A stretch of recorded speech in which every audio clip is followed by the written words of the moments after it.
السلام عليكم ورحمة الله وبركاته. مدرير سومالان يوم مد إسلام كيبا وايد السلام يا ميل كستوات جوكتان با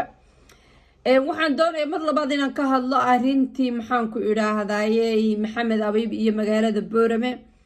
saaka video yar baan ka soo duubay aniga oo maxaan ku idhaahday intii aanu gaadhin waxaan muujiyay warwarkii aan ka qabay in halka dhibaato ka dhacdo oo rabshado ka dhacaan laakiin alxamdulillah waxba kamay dhicin si sharaf iyo karaamo leh ayay u dhacday. Maxamed Abiibna wuxuu muujiyay muwaadinimo iyo inuu yahay siyaasi reer Somaliland ummadii halkaa joogtayna waxa ay muujisay mowqifkooda iyo rabitaankooda maxaan ku idhaahday marka laga hadlayo gobolkooda marka waa ku hambalyeynaya qof kastaaba xaq buu leeyahay inuu dantiisa ka hadlo qofku xor buu u yahay inuu macni sida wax loo wada yeelanayo in laga hadlo marka waan ku hambalyeynaya waxa macnihi maanta uu qac ka yeersiiyay qacu ka yeersiiyay oran jiray yaryarku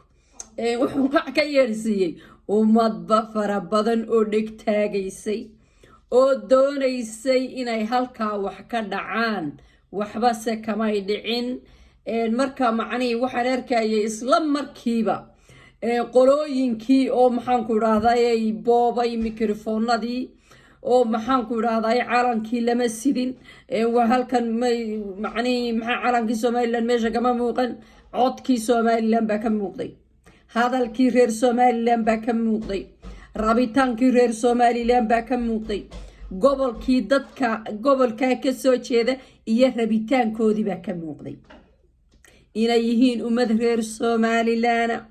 dalkooda iyo dadkooda ku qanacsan hase ahaatee rabitaankooda iyo cid waliba kuraasida ay u ordaysay doonayso ayuunba iyaguna ummadda kala siman yihiin oo doonayaan iyo xilalkooda inay sii haystaan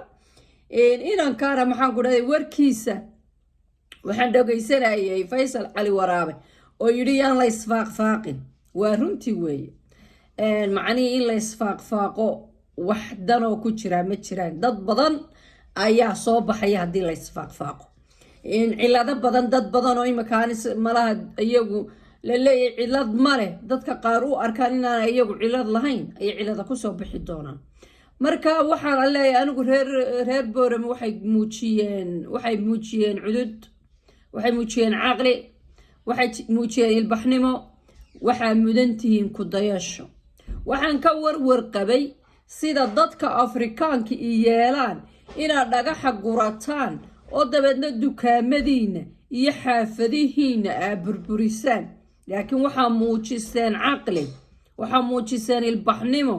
waa ku mahadsantihiin ummadda reer Somaliland waa idin ogtahay xildhibaan Maxamed Abiib wuxuu ka mid yahay ragga dhalinyarada ah ee siyaasadda reer Somaliland u da'dayar waxa uu leeyahay macnihi dad badan buu taageerayaal ka haystaa